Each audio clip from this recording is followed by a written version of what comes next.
प्रदेश में विगत वर्ष संपन्न हुए विधानसभा चुनाव के दौरान हाई वोल्टेज माहौल वाले विधानसभा सीट खरसिया में हो रहे मुकाबले को लेकर जहां एक तरफ देश भर के चुनाव विशेषज्ञों और राजनीतिज्ञों की नजरें खरसिया में टिकी हुई थी, तो दूसरी तरफ दो चिर प्रतिद्वंदी पार्टियां भाजपा और कांग्रेस के कद्दावर प्रत्याशी उमेश पटेल कांग्रेस व पूर्व ASO P चौधरी भाजपा के बीच लड़े जाने वाले चुनाव में उनके समर्थकों के बीच भी प्रतिस्पर्धा भी चरम पर थी।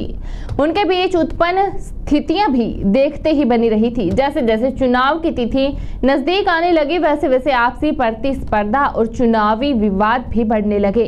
एक समय तो ऐसा आया कि प्रदेश की सबसे संवेदनशील विधानसभा सीट में खरसिया का नाम शुमार हो गया। उमेश पटेल के एक समर्थक रायगढ़ के जूट मिल नवापारा निवासी युवा पत्रकार नरेंद्र चौबे ने चुनाव में खरसिया विधायक उमेश पटेल के जीत के लिए राज्य की धार्मिक आस्था के दो बड़े केंद्र चंद्रपुर मां चंद्रहासिनी मंदिर और जामगांव मां मानकेश्वरी मंदिर तक आगामी चैत्र नवरात्रि में पद यात्रा करने की मन्नत मान ली थी। कांग्रेस प्रत्याशी उमेश पटेल की ऐतिहासिक जीत की घोषणा के बाद से ही मन्नत पदयात्रा की रूपरेखा तय कर ली गई थी। अब जब इस साल अप्रैल महीने की 6 तारीख से जब चैत्र नवरात्रि प्रारंभ होने जा रही है, तब रायगढ़ जिला मुख्यालय से जामगांव की दूरी लगभग 26 किलोमीटर की पहली मन्नत पदयात्रा को पूरा करने के बाद दिनांक 12 अप्रैल दिन शुक्रवार को रायगढ़ में चंद्रपुर 32 किलोमीटर की पदयात्रा के लिए नरेंद्र चौबे ने सभी आवश्यक तैयारियां पूरी कर ली हैं। उनके बताए अनुसार इस दोहरी मन्नत पदयात्रा को लेकर वे खुद बड़े उत्साहित हैं। जी चौबे जी, आपके द्वारा मनोकामना यात्रा निकाला गया था।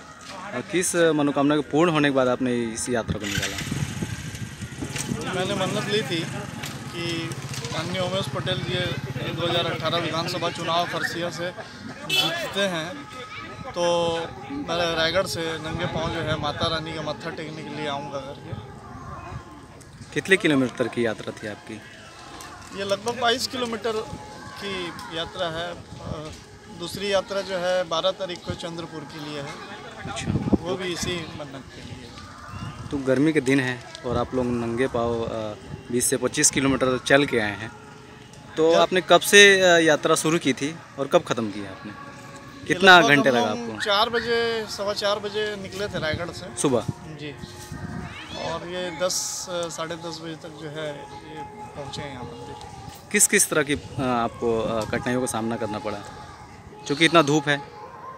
हाँ, धूप की वजह से थोड़ी सी परेशानी तो हुई, बाकी ऐसा कुछ विशेष कठिनाई नहीं हुई। माता रानी का आशीर्वाद है और सफल हुए हैं आज।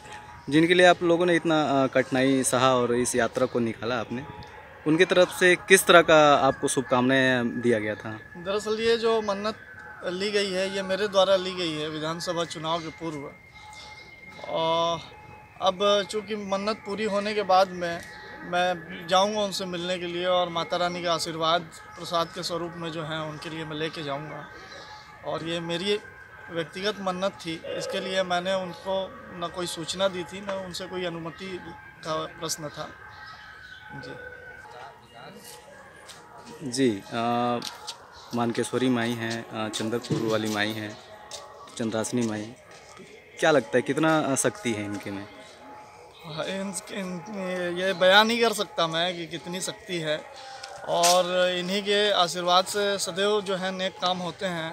उमेश जी की भी जीत में माताओं का आशीर्वाद है, और हमेशा उम्मीद है कि रायगढ़ की बूढ़ी माई हो, चाहे चंद्रपुर की चंद्रहासिनी माता हो या मानकेश्वरी माता हो, सबका आशीर्वाद पूरे छत्तीसगढ़ में सदैव बना रहेगा।